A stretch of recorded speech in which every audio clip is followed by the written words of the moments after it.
Hello everybody, I'm Steve and welcome back to my channel. So this month I've actually really gotten back into like 80s movies. If you know Tim Talks Talkies, he's got a big top 25 80s movies kind of a challenge to the community, and a lot of people were taking part in it. And my video has actually done really well. It's got like about 700 views now, so that's been really great. And so and like a few months ago, I did a ranking of movies from 1973, like the movies that were turning 50. And so this particular video, I'm going to do one of movies that are turning 40. And as it turns out, I have quite a few 70s movies, but I didn't have a lot from 73, which is the year I was born. So this is I turned 10 in 1983. So, but as far as this, getting to my top 15 here, at number 15, this one's some people may, like I said, I kind of have a little bit of nostalgia for this movie, but it's not a very good movie. But it's Superman 3.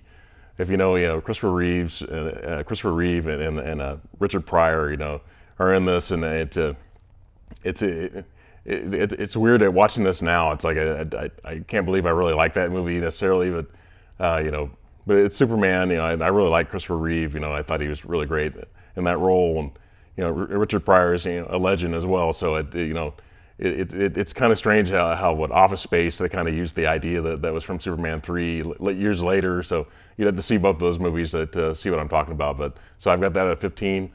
At number 14, this one I've got. This is another movie that I seem to have better nostalgia for than it. The movie's not as good as I remembered it being, but it's Jaws 3. This is actually, at the time, it was considered Jaws 3D.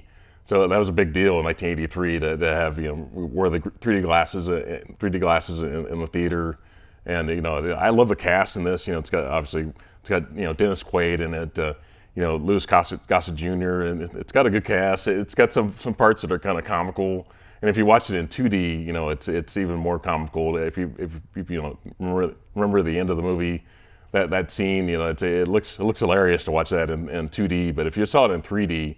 Back then, it's like you thought Jaws was going to come through the screen and kill a bunch of people in the theater. You didn't know, especially as a 10-year-old anyway. That's kind of how I thought. But I think this Blu-ray, it actually has a feature where you can watch it in 3D. But I don't have a 3D TV or player, so I can't watch it that way. But yeah, so Jaws 3.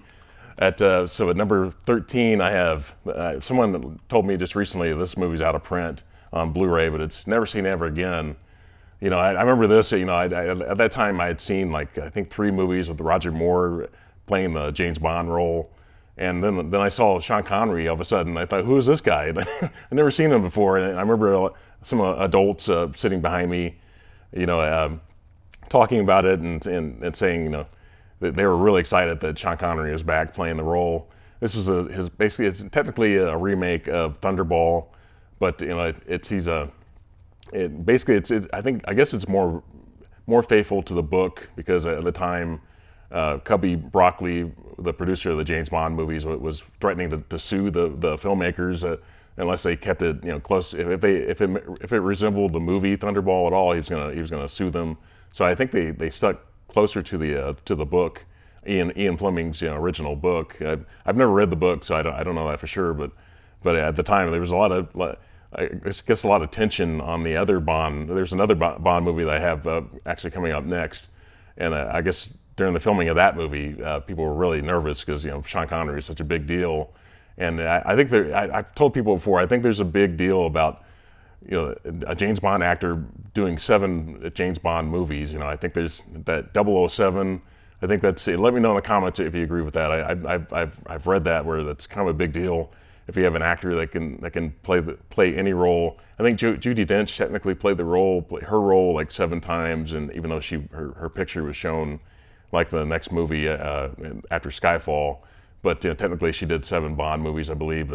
But obviously Roger Moore also did 7 movies, so that 007, there's something really about that number that to get that in. Even though, like I said, this is a remake, technically it's a little bit different from Thunderball, with some similarities as well. But I love, when I saw Sean Connery, I thought that was a really big deal at the time.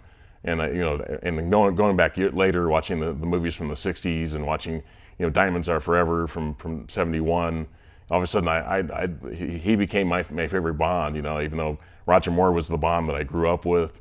You know, basically the late '70s, early '80s. You know, that was the Bond that I knew at the time. For Your Eyes Only is one of my favorite Bond movies. You know, so but and The Spy Who Loves Me, the Spy Who Loved Me, that movie is probably my second favorite Bond movie. So I do like some of the Roger Moore stuff, even though it got way more campy during that time. But yeah, Never Say Never Again. I've got that at number 13. Number 12. This one I've got in a box set. I don't have it individually, but it's the other movie that was at number 12. The other movie that was released in 1983 in the James Bond franchise, I guess technically. But this is the name of the movie. It's actually called Octopussy.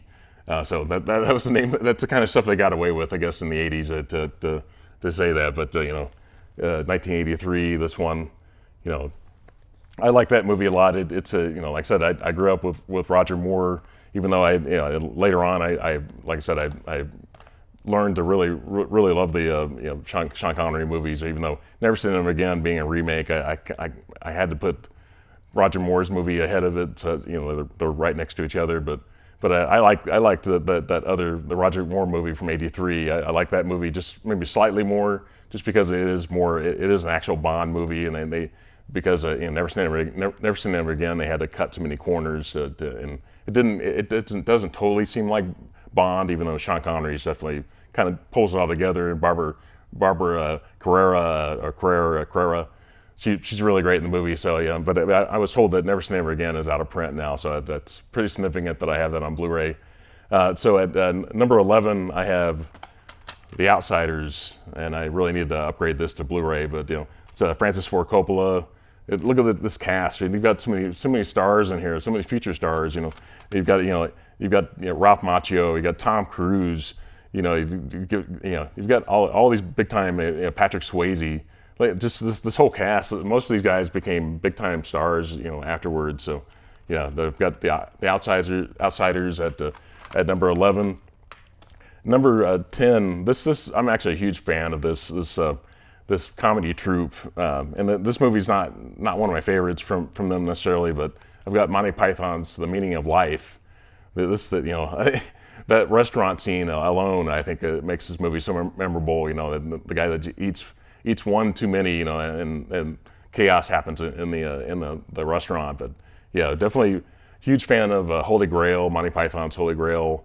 Life of Brian, love that one. I would love to see the Hollywood Bowl, Live from Hollywood Bowl, and love to see that make it to Blu-ray at some point. If you've ever seen the DVD for that, it looks terrible. But so I'd love to see a restored version of that. But I don't know if they have the actual film print for that anymore.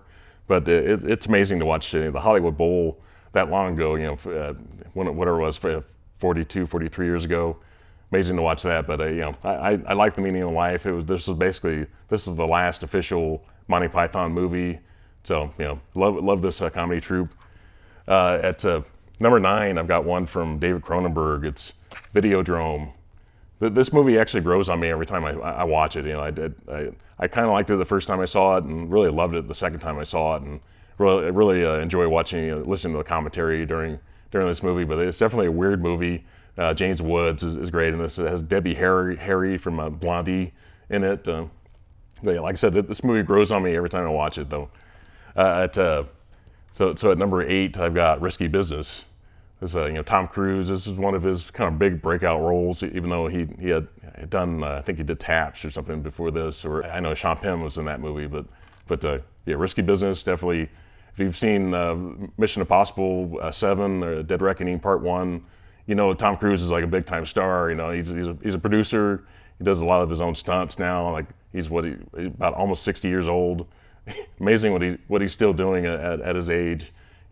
Still doing a lot of his own stunts, which a lot of actors aren't allowed to do, but somehow he gets away with it. So yeah, definitely Risky Business. At number 7, I've got a John Carpenter movie. I've got Christine. This one's definitely a scary movie. I've got it, my John Carpenter ranking. I've got it somewhere like around, I think 6 or 7, somewhere maybe 5, somewhere in there. But yeah, definitely love Christine for sure. It's definitely a scary movie about a car that does all kinds of dangerous stuff. But yeah, definitely it's like an evil vehicle. It's written by Stephen King. So yeah, definitely Christine. At number 6, I've got a Criterion release. It's The Big Chill. This definitely has some stars in it too. It has one. I guess Kevin Costner is technically in this movie, even though they don't show his face. But definitely some. Jeff Goldblum's in this. It's got the late William Hurt is in it. There's a lot of stars in it. A lot of was it 60s music and stuff. So I think a lot of people watching this now probably wouldn't enjoy some of the soundtrack as much now, but definitely in '83 that music was definitely really still relevant for a lot of people. And so yeah, Criterion. Number 5, I've got to love this movie. It's Trading Places with Eddie Murphy and Dan Aykroyd. This is a great comedy. This is kind of I don't know if this was Eddie Murphy's first movie or not, but one of his really early ones. And I think he had just left SNL at the time, or he was. I think he was still with SNL technically until like 84, 83, 84 sometime in his comedy career. I grew up, listening to his comedy albums. It was a really raunchy kind of stuff that probably wouldn't fit a lot of people's idea of humor necessarily now. But yeah, back then he was really the big deal. And so at number 4, I've got this one. This is one I watch at Christmas time quite often.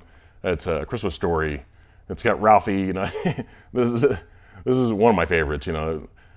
If you've watched TNT or TBS, they show like 24 hours of A Christmas Story. They kind of burn people out a little bit watching this movie now. To show it that much. But yeah, definitely A Christmas Story. I've got that at number 4. Number 3, this one's a lot of people love this, and a lot of people put this in their top 25 '80s movies, and I left it off the list, even though I love this movie. It looks like I didn't notice that the steelbook is kind of dented a little bit on this, but it's a Scarface. This is Al Pacino, great in this role. He's doing a role of playing a character. Was a Cuban? He's doing that accent. At the time, I think that really worked, and I still love this movie. Don't watch anybody that loves gangster movies. Definitely Scarface is up there with a lot of people.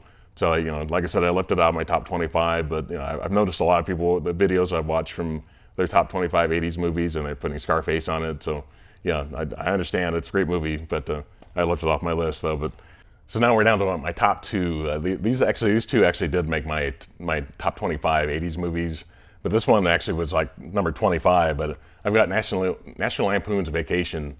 You've got the Griswolds to go from Chicago to California to go to Wally World, which is like a theme park, and you have to see the movie to see what happens in that. But this is great. It's a road trip movie. It's I'm sure there were other definitely road trip movies before this, but as far as comedies, it's really really great. Definitely Vacation. There technically have been 4 sequels, or one. I guess one that's a kind of it's the family, the Rusty, his family later on, but technically there's 4 sequels to this. But yeah, definitely Vacation's really great. And number 1, this one I actually had I didn't have this in my top 10 in my '80s movies either. But like I said, these are all from 1983. Movies turning 40 this year. But so I've got Star Wars Episode 6, Return of the Jedi here. That's definitely great. This one I probably rank this like 3rd as far as the original trilogy.